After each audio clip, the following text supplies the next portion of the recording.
28절하고 그 다음에 44절하고는 중간의 내용들을 다 빼낸다 그래도 이게 말씀이 되더라고요. 예수께서 이 말씀을 하시고 예루살렘을 향하여 앞서서 가시더라. 예, 무슨 좋은 일이 있는지 이게 원문에는 보면요, 제자들을 멀찍이 앞서서 가시더라, 이런 뜻이 맞아요. 제자들이란 단어가 빠져 있어요, 한글 번역본에는. 그러니까 지금 뭐하러 가시는 거죠? 사실은 예루살렘에 여러분 이제 죽으러 가시는 거잖아요. 예. 근데 이제 44절은 보시겠어요? 마지막 오늘 큐티브 마지막, 또 너와 및 그 가운데 있는 내 자식들 땅에 메어치며 돌 하나도 돌에 남기지 아니하리니 이는 내가 보살핌 받는 날을 알지 못함을 인함이니라 하시니라. 막 우시잖아요, 예루살렘 들어가서. 왜 우시냐면 AD 70년, 그러니까 예수님이 오신 기점으로 우리가 AD하고 BC를 나누잖아요. 그러니까 지금 예수님께서 30살이 됐을 때 공생애를 시작하셨으니까 지금 한 3년 공생애를 하셨다고 보면 AD 33년 정도 보면 한 40년 뒤면 여러분 로마가 예루살렘을 다 포위를 하거든요.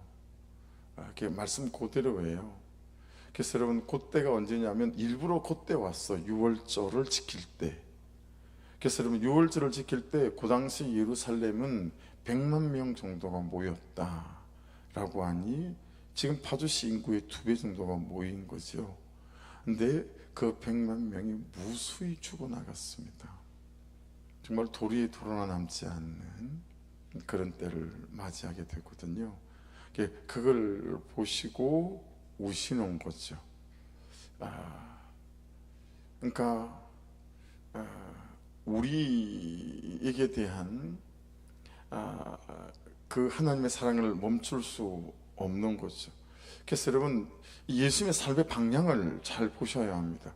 이제 이 마지막에 누가복음이며 복음서, 이 공간 복음서의 마지막 부분에 도달하게 되어지게 되면 예수님의 삶의 방향이 어디로 가시는지를 잘 우리가 봐야 되는 부분이 있거든요.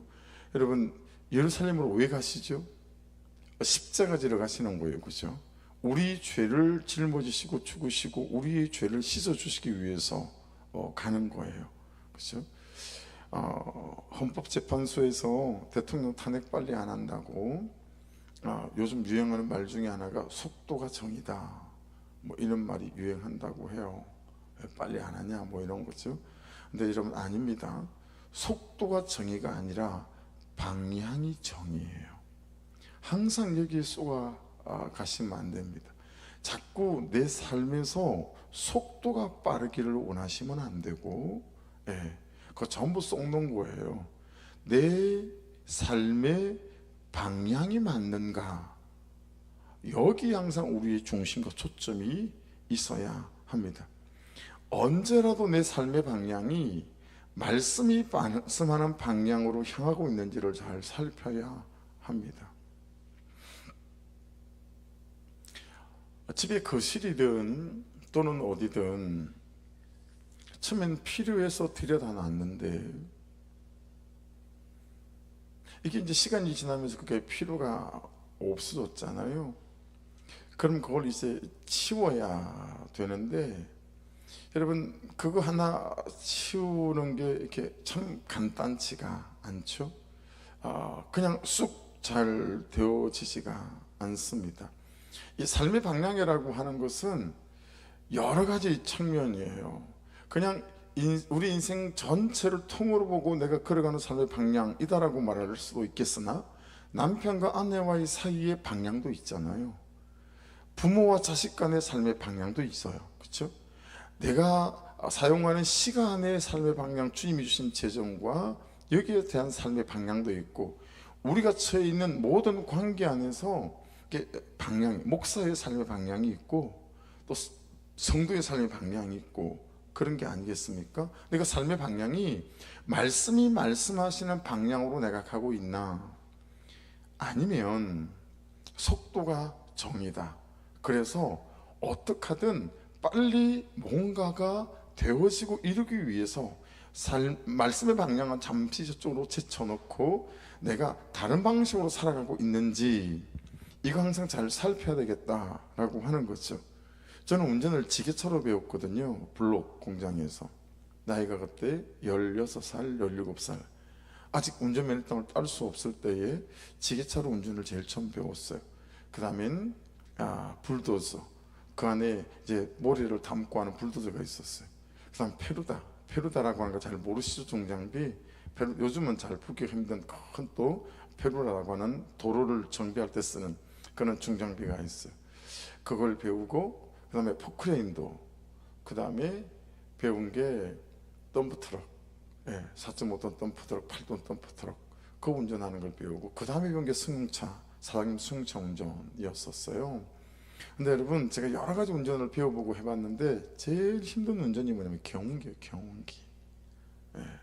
경운기 운전은 정말 힘들고요, 사고가 시골에서 얼마나 많이 나는지 몰라요. 가을에 추수를 할 때 콤바인이 막 이제 나락을 비면서 막 탈곡을 하잖아요. 그러면 이 한 포대가 40kg예요. 그러니까 40kg 탁 돼서 이제 툭툭 논에다 이렇게 던지거든요. 그럼 그걸 이제 논둑으로 모아다가 경운기에다 바로바로 실어요. 그러고는 그걸 집으로 갖다 나르는데, 이게 논바닥이 질퍽하단 말이에요. 그래서 그대로 가면 경운기가 다 빠져요. 그래서 계속 핸들을 잡고 흔들어야 돼요. 흔들어야지 이 경운기가 논바닥에 빠지지 않고 이렇게 이제 미끌미끌미끌 하면서 이제 빠져서 논에서 이제 길로 나오는 거예요. 근데 여러분, 이 경운기는 방향을 바꿀 때 우리 자동차처럼 핸들로 하는 게 아니고 이 오른쪽 왼쪽 조향 클러치가 있어요. 그래서 이게 가위처럼 탁 잡는 거예요. 탁 잡으면 이 경운기 머리가 탁 이 잡는 쪽으로 톡톡 틀어져요. 꾹 잡으면 쭉 또 되겠죠.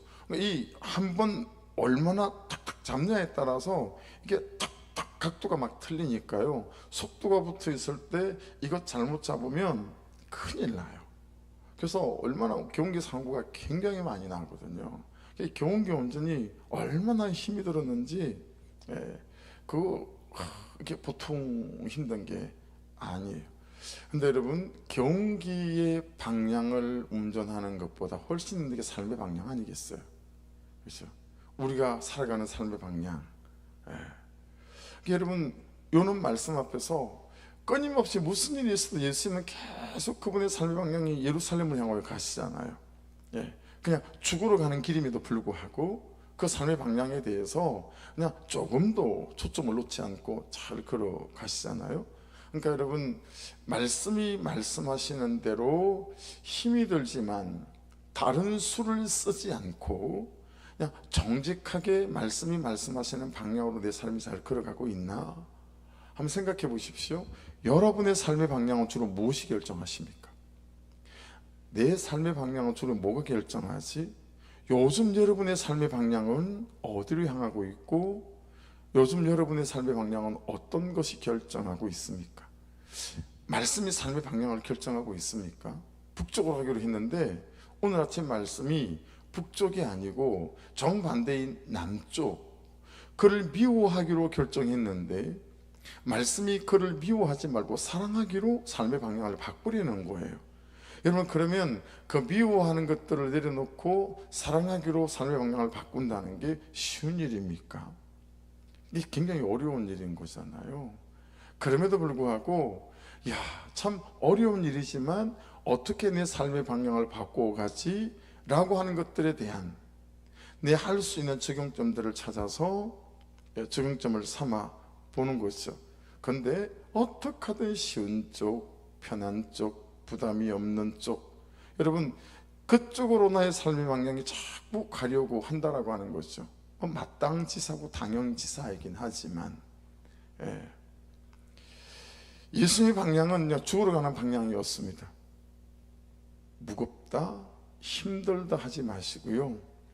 여러분 한번 말씀이 말씀하시는 대로 죽으러 가는 것 같은 방향인 것 같은데 그 방향으로 가셔서 그 끝을 볼 수 있다면, 그 방향의 끝에서 하나님이 하시는 일을 경험할 수 있다면 그때부터 우리는 훨씬 말씀이 말씀하시는 그 삶의 방향으로 우리의 삶의 방향을 끌고 가는 것이 수월해질 텐데, 많은 저를 비롯한 그리스도인들이 말씀이 말씀하시는 삶의 방향을 끝까지 잘 가지 못한다라고 하는 것입니다. 로데오에 우리 교회가 있을 때인가요? 그때가 언제입니까? 지금 27살이 된 제 큰딸이 중학생 때일 때니까 꽤 오래전이죠. 한 40명 중고등부 아이들 데리고 제주도를 가지 않겠어요? 한라산 등반을 하는데 등반을 하는데 눈이 왔었어요. 그러니까 한라산, 제주도가 뭐 좋은 데가 많지만 저는 제일 좋아하는 게 눈 오는 날 한라산 등반하는 거. 정말 아주 백미예요. 기가 막혀요. 꼭대기 올라가면 이제 올라가기 전에 진달래 대피소가 있거든요. 거기 너무 힘들게 이제 올라와 놓으니까 그 중학교 2학년도 있고 막 그렇단 말이에요. 여학생들도 있고 올라가서 진달래 대피소에 들어가 가지고 이제 김밥 한 줄이랑 사발면이랑 꿀맛 같죠. 거기까지는 아무 말이 없더니 그 라면 하나 먹고 김밥 한 줄 딱 먹고 나더니 목사님 안 갈래요. 이런 애들이 이제 속출하기 시작하는 거예요. 기다렸다가 올라갔다 내려오면 가겠다는 거예요. 그럴 수 있잖아요, 그죠? 근데 여러분, 한라산에 가긴 갔죠. 말씀을 따라가긴 갔죠. 한라산에 등산하기는 했죠. 말씀하시는 그 산을 타오르기 시작하기는 했죠. 그런데 그 끝에 정상의 마지막까지 도착해 본 사람과 진달래 대피소에 머문 사람의 차이는 그때를 참아내고 그때를 받아낸 경험의 끝을 보느냐 보지 못하느냐 이기 때문에 참 많은 차이를 가져오게 되는 것 같아요. 그래서 여러분, 이왕 예루살렘으로 말씀을 따라 가기로 시작하셨다면, 그를 받아내기로 결정하고 또 용납하기로 결정하셨다면, 여러분 그 말씀이 말씀하시는 끝에까지 도달해 보셔서 정말 죽어 보시는 경험이 저와 여러분에게 있기를 주의 이름으로 축복합니다. 그러고 나면 여러분 어떤 산이라도, 그러니까 저는 여러 산을 등산을 참 많이 해봤는데요. 한국에 있는 산들 중에. 그런데 그 시작이 어디였냐면 우리 고향에 가면 거루산이라는 산이 왼쪽에 있고 벽방산이라고 하는 산이 있는데 이게 보통 산이 아니에요. 꽤 높아요. 그리고 거루산은 이 산 하나만 있는데 벽방산은 앞에서 보면 봉우리가 하나인데 실제로 올라가 보면 봉우리를 2개를 넘어야 이 봉우리가 갈 수 있어요. 그래서 우리는 나이를 가지고 따지지 않고 동네에서 너 저기 몇 번 갔다 왔어 이거였거든요. 그걸 너무 한번 올라갔다 와보고 싶은 거예요. 그래가지고 제일 처음 벽방산 올라가는 걸 도전했던 게 초등학교 4학년 때였어요. 어떻게든 올라가 봐야 되겠다. 근데 못 올라갔어요. 올라가다 중간에 되돌아왔어요. 그러니까 더 힘든 거예요. 그 올라가지 못했다는 게. 이게 집에서 나오면 그게 바로 보이거든요. 저기.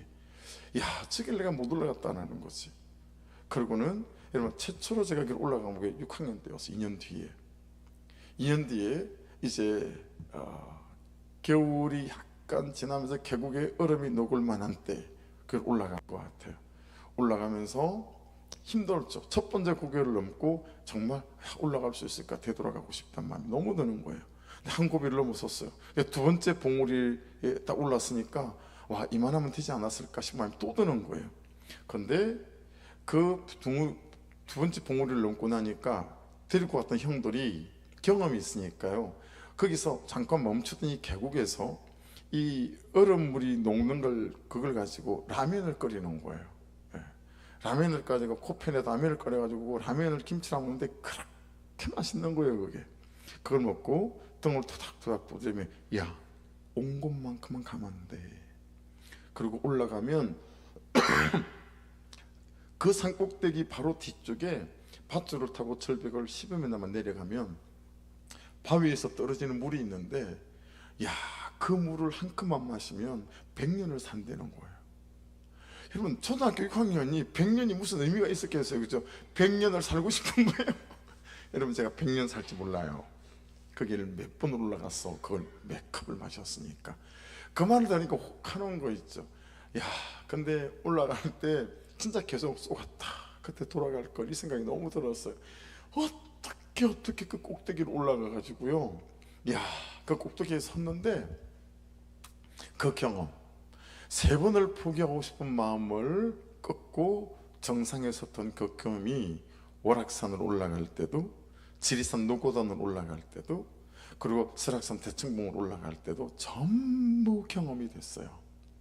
한 번 끝까지 가보니까 아무리 높은 산, 아무리 힘든 산, 있는 산도요, 그래, 요것만 가면. 그래서 등산하는 사람들이 올라갔다가 내려올 때 올라가는 사람들이 힘이 드니까 아저씨 얼마나 더 가면 돼요? 그러면 여러분 항상 대답이 똑같은 거 아세요? 뭐라고 대답하는지 아세요? 조금만 더 가면 됩니다. 순 거짓말이에요. 3시간을 더 올라가야 돼요. 2시간을 더 올라가야 되고. 모든 하산하는 사람은 똑같이 얘기하고요. 저도 올라갔다 내려오는데 2시간은 더 올라가야 되는데 물어봐요. 얼마나 더 올라가야 돼요? 조금만 더 가면 됩니다. 여러분, 조금만 더 가면 됩니다. 아멘 하십시다. 아멘을 그렇게밖에 안 한다 이거죠. 저한테 물어보세요. 목사님 얼마나 더 받아내면 될까요? 시작. 물어보라고요. 얼마나 더 받아내면 되냐 물어보라고요. 자, 시작.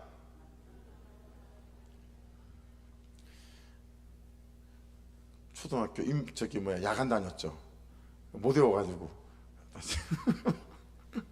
다시 목사님 얼마나 더 받아내면 될까요? 그렇게 물어보라고요. 시작. 조금만 더 가면 됩니다. 할렐루야. 조금만 더 가면 돼요. 얼마 안 남았다니까요. 조금만 더 가면 그 꼭대기에 선다고요. 야, 6학년 때 거기 올라가 봤던 경험이, 여러분, 제가 모든 산을 올라가 볼 수 있는, 송리산이며 지리산이며 설악산이며 월악산이며 한라산이며 딱, 여러분, 이게 같이 가면 또 같이 간 것 때문에 올라갈 수 있는데, 혼자나 둘이 가잖아요. 그러면 야, 그만 가자. 허리도 아프고 다리도 아프고, 야, 뭐 여기나 저기나, 야, 뭐 산이 다 산이지, 뭐 그런 말 하면서 막 내려가려고 하거든요. 그래서 여러분, 등산 갈 때 가만 보면 끝까지 안 가본 사람들이 있어요. 모든 산을 딱 중간쯤 올라가다가 도시락 까먹고 내려오는 사람들 조심하시기 바랍니다. 그 인간들은요, 딱 거기서 꾸십니다. 고마 됐다. 야, 막 여기나 저기나 그 바람이 그 바람이고 그 나무가 그 나무지. 그러면 여러분 한 번도 끝까지 가볼 수가 없어요. 그러니까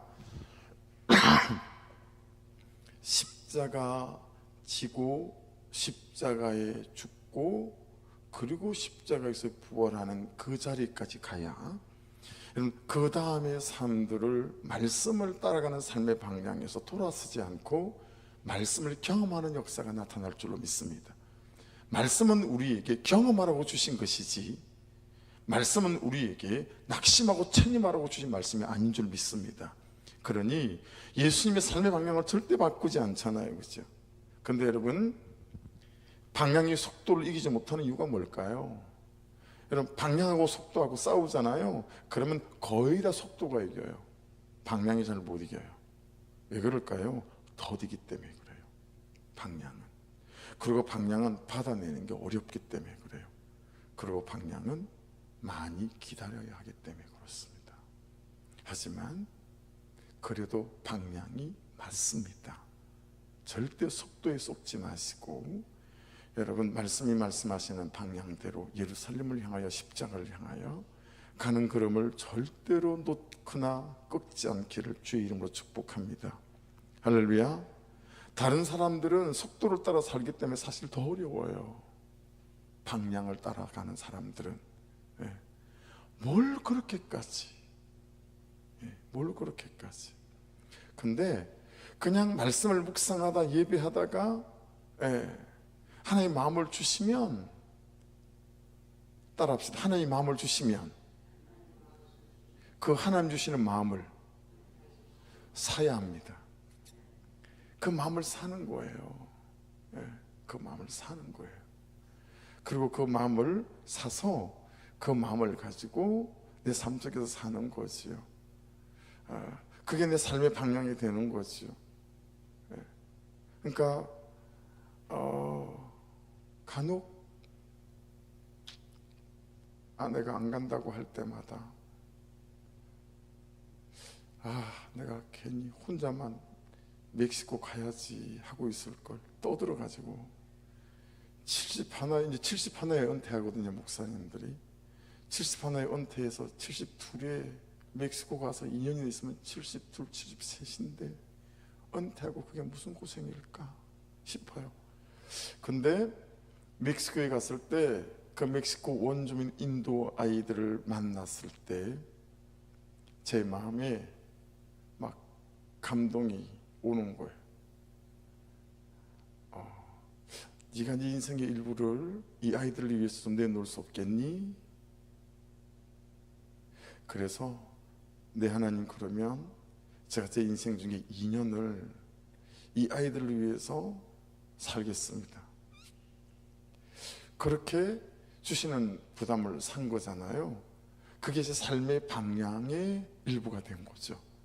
그래서 개척할 때 어떻게 하든 멕시코 원주민 인디오 아이들 위한 통장을 만들었고, 우리 매주의 헌금 중에 얼마씩을 거의 다 적립하고 내 삶의 방향의 일부가 된 거죠.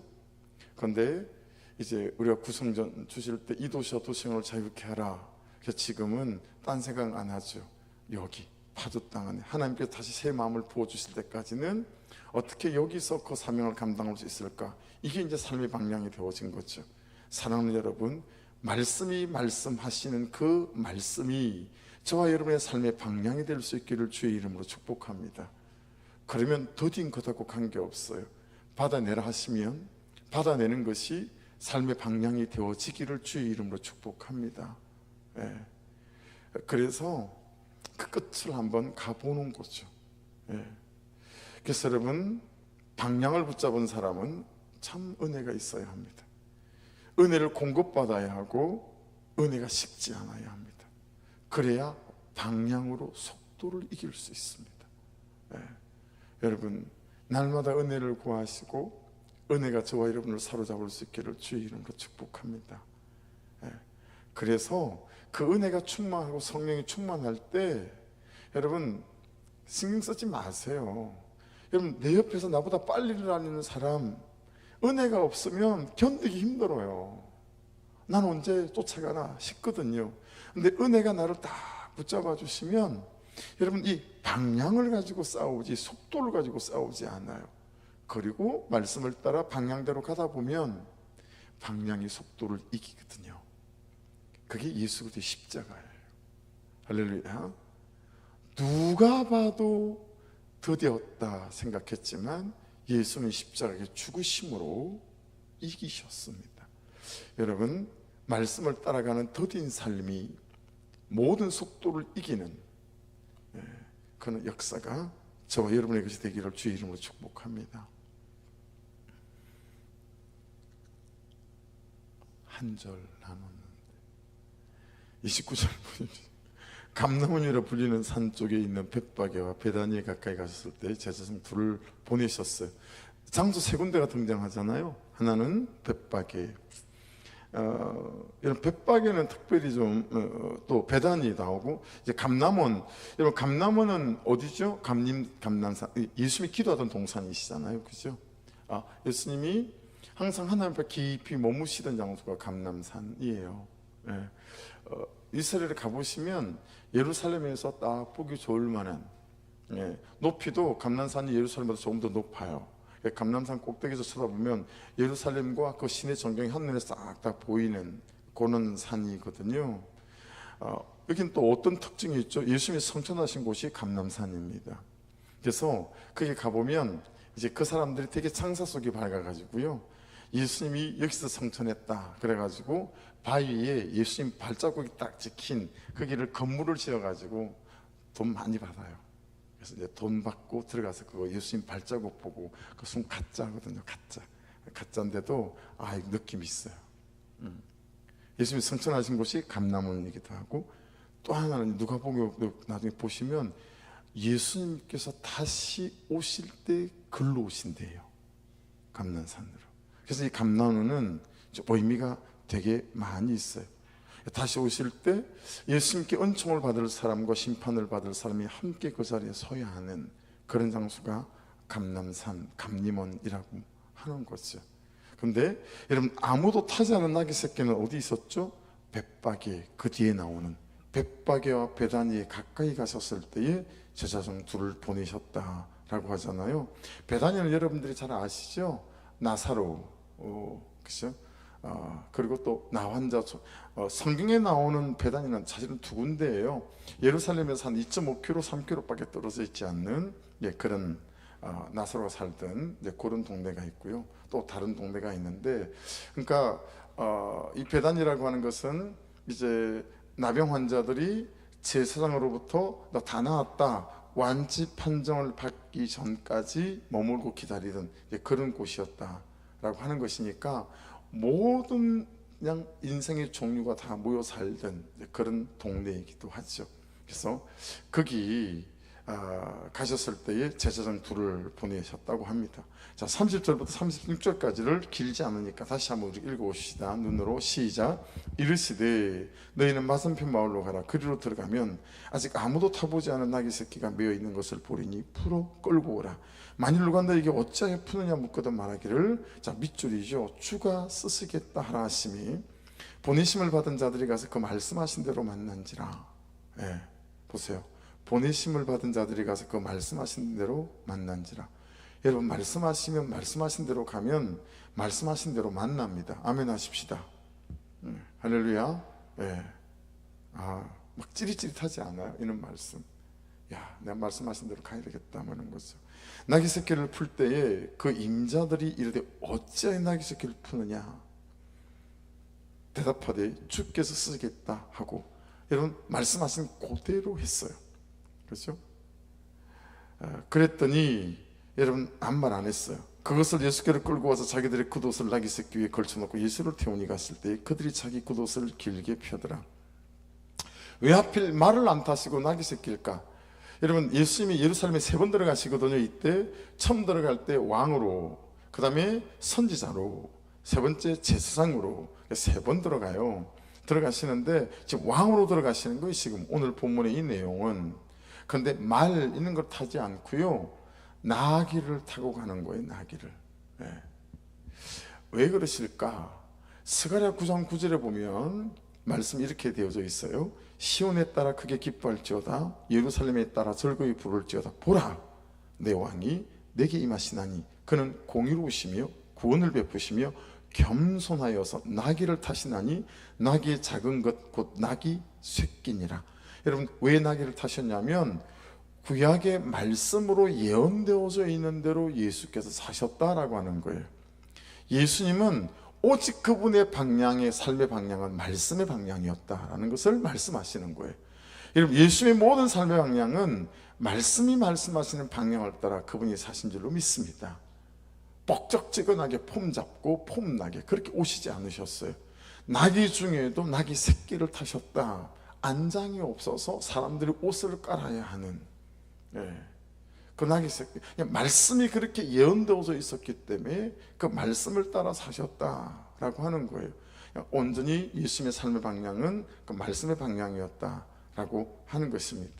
여러분, 한 번도 타보지 않은 나귀, 이 말씀을 다시 또 이전에 이렇게 쭉 보면서 도움이 많이 되는 것 같아요. 제가 어제 적용을 짬나는 시간들 다른 데 쓰지 않고 이제 말씀을 듣기로 결정해서 휴대폰에다가 공동체 성경 읽기 그 앱을 깔았어요. 그리고 조금 새벽 예배 제 차를 타는 분들이 좀 불편하시긴 하셨겠지만 태우러 갈 때도 그걸 듣고 또 태우러 올 때도 그걸 무시로 이제 집에 가면서 그걸 이제 듣다가 분위기가 썩 별로인 거예요. 중간에 껐어요. 보니까 분위기가 왜 저리 새벽부터 목사님 막 이러는 분위기인 것 같은데 껐거든요. 네, 껐는데 이 본문을 계속 이제 반복해서 듣는 거죠. 차에서 오며 가며 계속 내일 큐티 본문을 오늘 반복해서 여러 번을 듣고 그러다 보니까 또 이렇게 말씀이 깨달아지는 부분이 있는 거예요.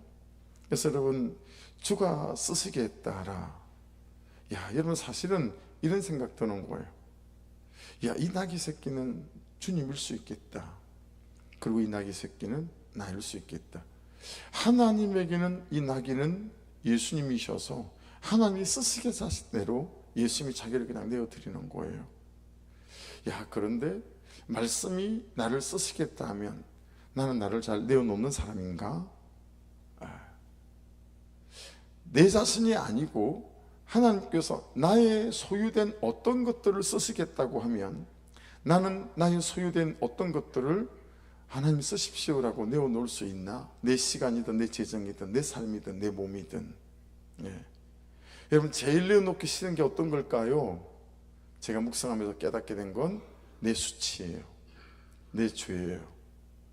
야, 내가 너의 수치와 너의 실패와 너의 죄를 통하여 그리고 너와 동일한 상처와 어려움 가운데서 헤매고 있는 저들에게 나도 소망이 있구나, 또는 야, 나도 말씀의 방향으로 쫓아가지 않다가 저렇게 되겠구나, 그렇게 내가 너의 상처와 너의 실패와 너의 수치를 내가 저들을 살리는 나귀로 쓰고 싶은데 가능하겠니? 라고 한다면 여러분, 우리는 나의 상처와 나의 수치와 나의 실패와 나의 절망들을 예수께서 쓰시겠다 하시는 대로 내 주님 쓰십시오라고 내어놓을 수 있나? 어떤 것보다도 내어놓기가 힘들지 않을까요? 돈, 그건 시간, 이런 거하고 내 수치, 내 상처, 내 실패를 꺼내놓는 건 차원이 다른 거잖아요. 그런데 우리가 들고 있는 이 큐티 책만 하더라도 이 묵상 간증은 다 뭐예요? 주님, 저의 나귀를 쓰십시오 라고 이분들이 꺼내놓은 그들의 수치와 그들의 실패와 그들의 죄와 그 허물 아니겠습니까? 그렇죠? 여러분, 우리가 가진 모든 것들이 주께서 쓰시게서 할 때 내 주님 쓰십시오라고 꺼내놓을 수 있을 만한 그만한 하나님과의 친밀한 은혜와 동행, 그런 충만이 항상 저와 여러분의 그 시기를 주의 이름으로 축복합니다. 그렇죠? 그러니까 주께서 쓰시겠다, 하나님이 쓰시는 인생이라고 하는 것이죠. 그래서 이 본문 안에서 가장 큰 그림은, 두 번째 단락에서 가장 큰 그림은 순종이라고 할 수 있겠죠. 순종. 그렇죠? 하나님이 쓰시는 대로 예수님은 순종하셨습니다. 혹시 요즘 예수님께서 여러분에게 야, 내가 너의 이것을 좀 쓰고 싶다라고 말씀하시는 건 없으십니까? 혹시 말씀하시는 것들이 있다면 여러분, 주님께서 그런 것들을 쓰실 수 있도록 저와 여러분이 내어드릴 수 있는 그런 은혜가 이 밤에 임할 수 있기를 주의 이름으로 축복합니다. 자, 37절부터 41절까지를 같이 한번 읽겠습니다. 시작. 이미 감람산 내리막길에 가까이 오심에 제자의 온 무리가 자기들이 본 바 모든 능한 일로 인하여 기뻐하며 큰 소리로 하나님을 찬양하여. 이게 어떤 의미예요? 여러분, 제자들은 예수님께서 얼마나 능력이 있는지 다 봤잖아요. 그래서 자기들이 본 바 모든 능한 일로 인하여, 야, 이제 드디어 예수께서 이스라엘의 왕으로 등극하는 날이구나, 이런 거죠. 38절, 이르되 찬송하리로다 주의 이름으로 오시는 왕이여, 하늘에는 평화여 가장 높은 곳에는 영광이로다 하니 무리 중 어떤 바리새인들이 말하되 선생이여 당신의 제자들을 책망하소서 하거늘 대답하여 이르시되 내가 너에게 말하노니 만일 이 사람들이 침묵하면 돌들이 소리 지르리라 하시니라. 가까이 오사 성을 보시고 우시며. 여러분, 왕이 오셨음에도 불구하고, 메시아가 오셨음에도 불구하고 예수님을 따르는 제자들조차도 예수께서 오신 이 의미가 무엇인지 전혀 모르는 것 같잖아요. 그렇죠? 그냥 이 사람들은 정치적이고 군사적이고 재정적인 메시아로 예수께서 뭔가 일을 하실 거다라고 제자들을 믿었고, 그냥 여러분 바리새인들은 사람들이 이러는 게 너무 꼴보기 싫어가지고요, 이러지 말라고 책망하는 거잖아요. 여러분, 혹시 저와 여러분도 예수가 너무 작아지어서 현실은 너무 크고 현실이 왕 같고 예수님은 여러분 아무 힘도 쓰지 못하는 그냥 그런 존재로 전락되어 있지 않는지 이 밤에 다시 우리를 살펴서 예수님이 계실 자리에, 그리고 현실이 있을 자리에 우리의 낙심이 왕이 아니라 여러분 낙심이 있어야 될 그 자리를 찾아 그 자리에 앉히고 예수 그리스도 그분이 내 삶의 온전한 주인이 왕이요 통치자로 자리매김할 수 있도록 여러분 그 은혜가 회복되어지는 이 밤 될 수 있기를 주의 이름으로 축복합니다. 그래서 그 예수 그리스도의 은혜의 통치 아래 다시 우리가 설 수 있는 하나님 이 밤 될 수 있도록 은혜를 부어 주시옵소서. 기도하십시다. 42절부터 44절 같이 읽겠습니다. 시작. 이르시되 너도 오늘 평화에 관한 일을 알았더라면 좋을 뻔하였거니와 지금 내 눈에 숨겨졌도다. 날이 이를지라 내 원수들이 토둔을 쌓고 너를 둘러 사면으로 가두고 40년 뒤에 로마가 예루살렘을 이렇게 했습니다. 또 너와 및 그 가운데 있는 내 자식들을 땅에 메어치며 돌 하나도 돌 위에 남기지 아니하리니 이는 내가 보살핌 받는 날을 알지 못함을 인함이니라 하시니라. 여러분, 그래서 참 말씀으로 우리 요한복음 1장 14절은 이 말씀이 육신이 되어 우리 가운데 거하심에, 예수가 그때 오셨다면 지금은 말씀으로 우리 가운데 오셔서 날마다 우리에게 말씀하시고 우리의 삶을 주장하시고 인도하시는 줄로 믿습니다. 그러니 여러분 항상 말씀을 대할 때 무슨 힘들고 무겁고 이런 경전을 대한다 여기지 마시고 오늘 말씀이신 예수께서 이 하루 나의 삶의 방향을 어떻게 인도하시고 끌고 가신지를 잘 보고 여러분 말씀의 방향이 나의 삶의 방향이 되기만 한다면 여러분 그 끝에서 말씀이 이기게 하시는 것들을 경험해 갈 줄로 믿습니다. 더딘 것 같지만 여러분 방향이 속도를 끝에 가서는 이길 수 있습니다. 그래서 오늘 이 밤에도 이 말씀이 저와 여러분을 지키는 말씀이 되어지셔서 아버지 하나님, 아무도 메시아로 오신 예수 그리스도를 모르지만 나는 말씀이 말씀하시는 그 말씀이 나를 향하신 하나님의 말씀이고 음성인 줄을 깨달아라. 그 말씀을 따라 이 새끼 나귀처럼 순전함으로 말씀을 따라 순종하며 주가 쓰시겠다 하실 때 아버지 나를 온전히 나의 수치라도 내어드릴 수 있는 인생, 내 재정과 내 삶이라도 내어드릴 수 있는 인생이 되게 도와주셔서 아버지 그 순종의 끝에서 하나님께서 행하시는 그 일들을 경험해가는 인생이 될 수 있도록 도와주시옵소서. 기도하는 이 밤 되기를 주의 이름 축복합니다. 우리 찬양 드리고 그리고 이 기도 제목으로 기도하십시다. 은혜 아니면 찬양하십시다.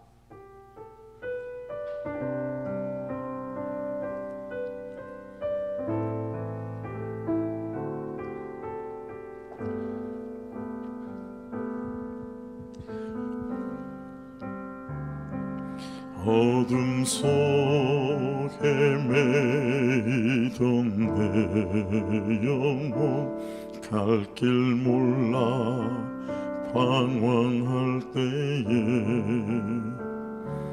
주의 십자가 영광의 그 빛이 나를 비추어 주셨네.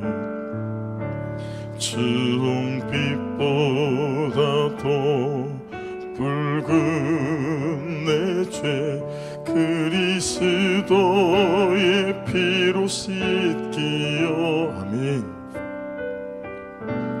완전한 사랑 주님의 은혜로 새 생명 주께 얻었네. 우리 두 손 들고 찬양하십시다. 아멘. 은혜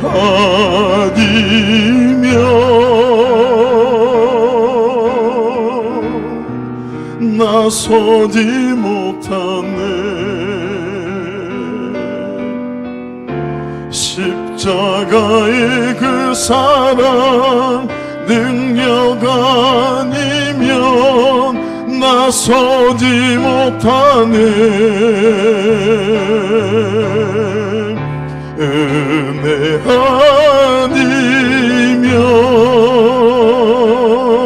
아니면 나서지 못하네.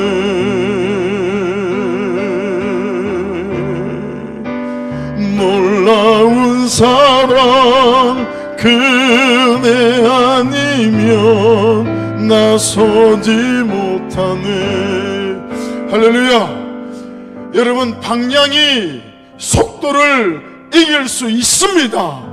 그만큼 우리에게 은혜가 있어야 하고 성령의 충만함이 있어야 합니다. 그래야 말씀의 방향이 내 삶의 방향이 되어줄 수 있습니다. 이 시간 쭉 한번 부르며 아버지 이 밤에 은혜로 충만하게 하시고 성령으로 충만하게 하시고 예수로 충만하게 하여 주셔서 아멘. 말씀의 방향이 내 삶의 방향이 되어지게 도와주시기를 아버지 간절히 간구합니다. 우리 성령 충만을 구하고 은혜 충만을 구하며 우리 주여 한번 부르며 우리 살아계신 하나님 앞에 같이 간절히 기도드립니다. 주여 아버지 감사합니다. 이 밤에 은혜를 구합니다. 아버지 성령 충만함을 구합니다. 오셔서 아버지 오셔서 우리 가운데 말씀하시고 역사하시고 아버지 함께하여 주시옵소서. 아버지 은혜 없이는 아버지 때를 이길 수가 없습니다. 은혜 없이는 아버지 때를 살아낼 수 없는 자임을 고백합니다. 할렐루야 바스카 할렐루야 슈르르 스카바스. 아버지 오셔서 말씀하소서. 오셔서 역사하소서. 아버지 우리 가운데 성령의 충만함으로 아버지 식어지지 않도록 아버지 물러서지 않도록 아버지 진달래 휴게소에서 포기하지 아니하도록 아멘 아멘. 아버지 하나님 아버지 오셔서 아버지 성령으로 은혜로 충만하게 하여 주셔서 이 말씀의 방향이 나의 아버지 하나님 삶의 방향이 되어질 수 있도록 저를 불쌍히 여겨주시고 긍휼히 여겨주소서. 나의 악함과 나의 추함과 나의 더러움과 아버지 순간마다 식어지며 순간마다 은혜로 우쳐버리는 이 연약한 자 위에 긍휼하심을 베풀어 주셔서 아멘. 뜨겁게 주를 구하고 뜨겁게 주를 찾으며 아버지 순간마다 간절함으로 갈망으로 주의 은혜를 구하는 인생이 될 수 있도록 주님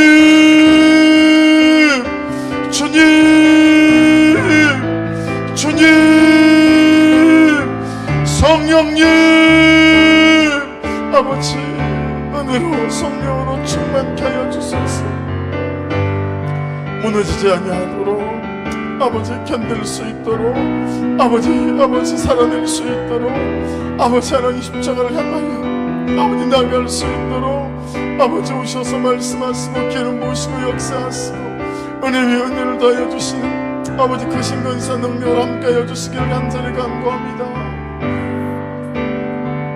한 번 더 기도하지요. 이 시간 기도할 때 하나님 진달래 휴게소에서 맨날 돌아왔습니다. 잘 해내다가 혈기로 수개월간의 아버지 말씀을 따라 오르던 산을 다시 풍지박산을 만들어버리고 처음부터 다시 시작해야 하는 정상까지 올라가 말씀의 끝에서 말씀이 하시는 일을 아버지 잘 보지 못하는 연약한 인생입니다 라고 고백하며 아버지 말씀의 방향의 끝에 가서 말씀이 어떤 일을 행하시는지를 보는 아버지 그런 인생이 될 수 있도록 저를 긍휼히 여기시고 불쌍히 여겨주셔서 아버지 중간에 내려가는 일 없도록 돌아서는 일 없도록 중간에 아버지 엎어버리는 일 없도록 아버지 끝까지 말씀을 따라 더딘 것 같으나 기다려야 되는 것 같으나 오래 참아야 되는 것 같으나 아버지 감당해낼 수 있도록 아버지 은혜를 부어 주시옵소서. 우리 주여 한번 부르며 같이 기도드립니다. 주여 주님 아버지 끝까지 아버지 예루살렘이 나의 삶의 방향이 되어질 수 있도록 아멘 아멘. 아버지 도우소서. 아버지 간섭하시고 기름 부어주소서. 역사해 주시옵소서. 주여 아버지 요르게스 카라르게스 스카바스키 아버지 말씀의 끝에서 말씀이 하시는 일을 보게 하여 주시옵소서. 순종의 끝에서 순종이 하는 일을 보게 하여 주시옵소서. 아버지 하나님 쓰시겠다 하실 때 아버지 나를 내어드릴 수 있도록 아버지 말씀의 끝에서 말씀이 하시는 일을 볼 수 있도록 아멘 아멘 아멘 아멘. 말씀의 끝에서 보는 자 되게 하여 주소서. 말씀의 끝에서 말씀이 행하시는 일을 보게 하여 주시옵소서. 순종의 끝에서 순종이 하는 일을 보게 하여 주시옵소서. 주여 나의 힘으로 나의 열정으로 살아왔던 이 약한 삶을 아버지 용서하여 주소서. 나의 정력과 나의 욕구와 나의 감정과 나의 열정과 나의 열심으로 살아온 아버지의 속도를 쫓아 살아온 이 삶을 용서하여 주시고 아버지 하나님 아버지 용서하여 주소서. 용서하여 주소서. 아버지 불쌍히 여겨 주시옵소서. 아버지 이 은혜가 식어질까 두렵습니다. 아버지 이 은혜가 식어질까 두렵습니다. 나의 두려움이 이것입니다. 나의 두려움이 나의 무서움이 이것입니다. 아버지 교환할까 아버지 식어질까 두렵습니다.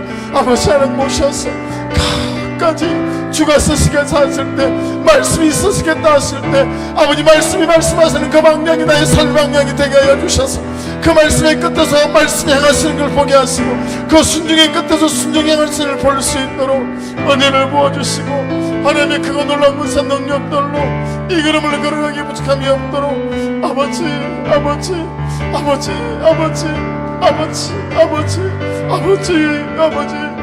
주님 아버지 도우소서. 아버지 도와주소서. 아버지 아멘 아멘 아멘 아멘. 하나님 아버지 하나님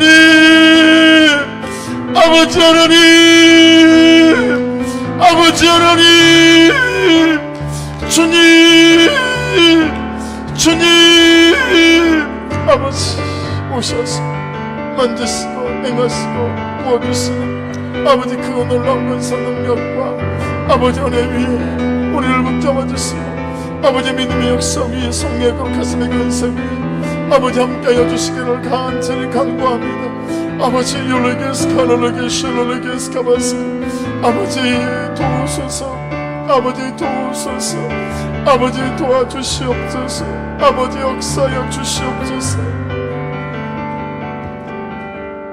아무나 기도하겠습니다. 갈수록 기도의 위력을 경험하는 것 같습니다. 간절함의 위력을 경험해 가는 것 같습니다. 말씀을 보며 와, 이 삭개오의 간절함이 예수께 닿았구나. 그래서 간절함의 위력을 다시 봅니다. 근데 제가 너무 간절하지 않은 거예요. 그리 큰일 아니겠습니까? 그렇죠? 이 시간 기도할 때 하나님, 내가 하나님께 대하여 간절하고 싶습니다. 내가 말씀에 대하여 간절하고 싶습니다. 내가 성령님에 대하여 간절하고 싶습니다. 내가 은혜에 대하여 간절하고 싶습니다. 아버지, 내가 간절해지고 싶습니다. 내가 아버지 하나님에 대하여 절박해지고 싶습니다. 아버지, 내 심령이 아버지 은혜에 대하여 간절한 심령이 되어질 수 있도록 이 간절함의 위력을 경험하여 그 간절함으로 기도하여 아버지 기도의 위력과 능력을 경험하는 인생이 되게 하여 주시옵소서. 우리 주여 한번 부르고 같이 기도드립니다. 주여 주여 주여. 아버지, 눈물이 없습니다. 아버지, 눈물이 없습니다. 회개가 없습니다. 통해가 없고 자복이 없습니다. 아버지, 불쌍히 여겨주시옵소서. 내가 죽게 되었습니다. 불쌍히 여겨주소서. 이 완악한 자, 아버지, 교만한 자, 이미 많은 자를 불쌍히 여겨주셔서 아버지, 간절한 자가 되고 싶습니다. 아버지, 간절하여 나의 간절함이 주께 닿는 삭개오의 간절함이 나의 간절함이 될 수 있도록, 간절함은 대답된다 하셨사오니 아버지, 간절하기 원합니다. 내가 은혜가 간절한 자가 되길 원하고, 내가 예수가 간절한 자가 되길 원하고, 내가 하나님이 간절한 자가 되길 원하고, 내가 기도가 간절한 자가 되길 원하여 기도의 위력을 경험하게 도와주시고, 간절함의 위력을 경험하게 도와주시고, 아버지, 간절함의 능력을 경험해 갈 수 있도록 주여, 주여, 아버지, 은혜 위에 은혜를 낳으시고 아버지, 능력 위에 능력을 낳아 주셔서 아멘, 아멘. 아버지, 도와주소서. 아버지, 우리를 그냥 두지 마시고 하나님의 크고 놀라운 권세 능력과 하나님의 선하심으로 아버지, 기름 부어주시고 물 붙여주시고 하나님의 그 크신 권세 능력 안에 갈 수 있도록 아버지, 주장하여 주시길 간절히 간구합니다. 아버지, 간절한 자 되기를 원합니다. 아버지, 은혜의 간절한 자, 사모하는 자, 아버지, 하나님이 너무 간절해서 순간마다 하나님, 하나님, 하나님, 하나님, 하나님, 하나님, 하나님 자가 될 수 있도록 아버지, 아버지, 내가 간절하지 못합니다. 내가 간절해지지가 않습니다. 아버지, 어찌하면 좋습니까? 내가 죽게 되었습니다. 아무 일도 보지 못하는 자가 될까 두렵습니다. 아무 위력도 경험하지 못하는 자가 될까 두렵습니다. 아버지, 저를 불쌍히 여겨 주시옵소서. 아버지, 저를 불쌍히 여겨 주시옵소서. 주여, 주여. 아버지, 양심에 화인 맞은 자요, 아버지, 하나님 은혜에 화인 맞은 자요, 아버지, 그 악한 자임을 고백합니다. 더러운 자임을 고백합니다. 엄난한 자임을 고백하고 교만한 자임을 고백합니다.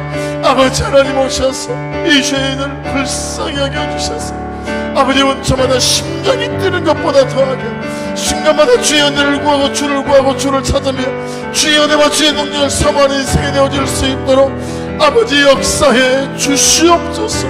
어려워 간사 능력으로 연수하여 주시옵소서.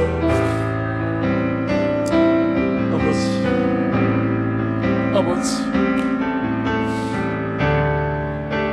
아버지, 아버지, 아버지, 하나님, 하나님, 하나님, 하나님, 하나님, 열레게스 카라레게스 열레게스 카바스, 아바스 카라레게스 열레게스 카바스, 열레게스 카라레게스 열레게스 카바스케스, 아가스 카라레게스 열레게스 카바스케스, 열레게스 카라레게스 열레게스 카바스. 살려주시옵소서. 아버지, 살려주시옵소서. 아버지, 살려주시옵소서. 아버지, 살려주시옵소서. 하나님, 내가 아버지 바꾸겠습니다. 시간을 쓰는 하나님, 아버지를 바꾸겠습니다. 와스카라레게스 열레게스 카바스. 기도하겠습니다.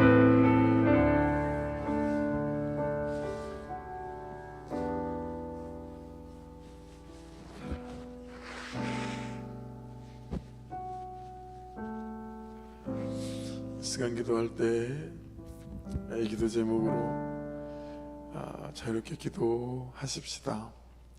기도할 때, 하나님, 내가 삶의 방향을 바꾸겠습니다. 내가 시간을 쓰는 방향을 바꾸겠습니다. 내가 내 인생을 쓰는 방향을 바꾸겠습니다. 내가 내 말을 쓰는 방향을 바꾸고 감정을 쓰는 방향을 바꾸겠습니다.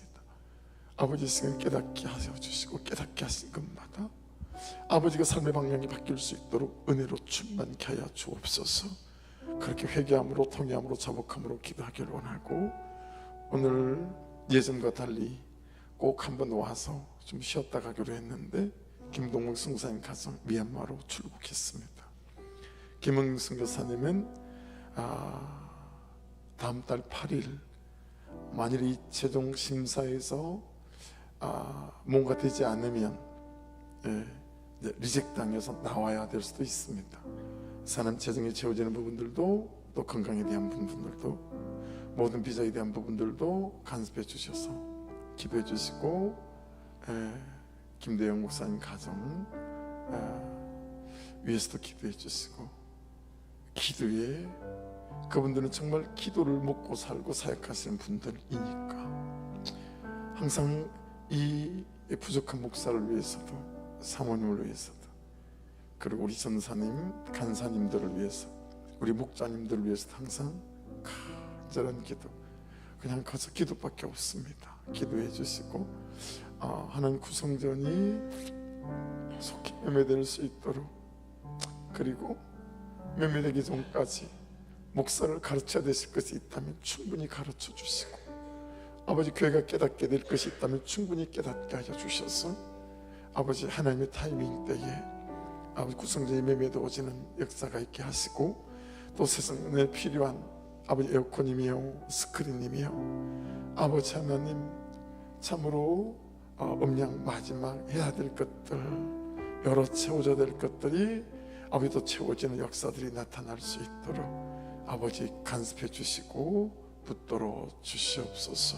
또 중보해 주시길 부탁드립니다. 그냥 눈에 밟히는 분들이 있으시죠.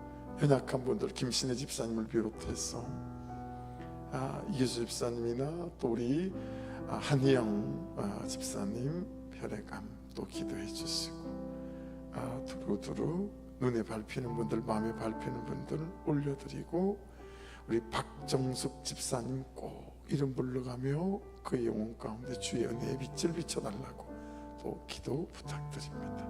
새로 오신 분들을 위해서도 중보해 주시고, 우리 주여 3번 부르고, 다니엘서 9장 우리가 19절 말씀 그대로 주여 들으소서, 주여 사하소서, 주여 행하소서.